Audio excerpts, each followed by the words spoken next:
বাংলার রান্নাঘরে লাউ আর মাছের যুগলবন্দি অনেক পুরনো। এর মধ্যে আইড় মাছের কথা আলাদা করে বলতেই হয়, কারণ এর নরম মাংস আর আলাদা ঘ্রাণ আর অসাধারণ স্বাদ যে কোনো রান্নায় এনে দেয় বিশেষত্ব।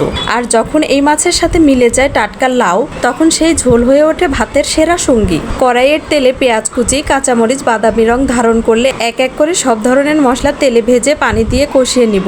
এই কষানো মশলার মধ্যে মাছ কষিয়ে মাছগুলো আলাদা তুলে রাখবো। কষানো মশলা থেকে তেল আলাদা হয়ে আসতেই লাউ কড়াইয়ে দিলাম। লাউ মশলার সাথে মিশে কষিয়ে নিলাম। এই কষানো লাউয়ে পানি দিয়ে ঝোল দিলাম। ঝোল ফুটতে শুরু করলে মাছ দিলাম। রান্নাঘরের দিক থেকে একে একে আসতে লাগলো কষানো মাছের গন্ধ। পেঁয়াজ রসুন বাটা দিয়ে মশলা ভাজার সুবাস আর কড়াইতে ফুটতে থাকা লাউয়ের সাথে মিশে যাওয়া ঝোলের হালকা মিষ্টি গন্ধ।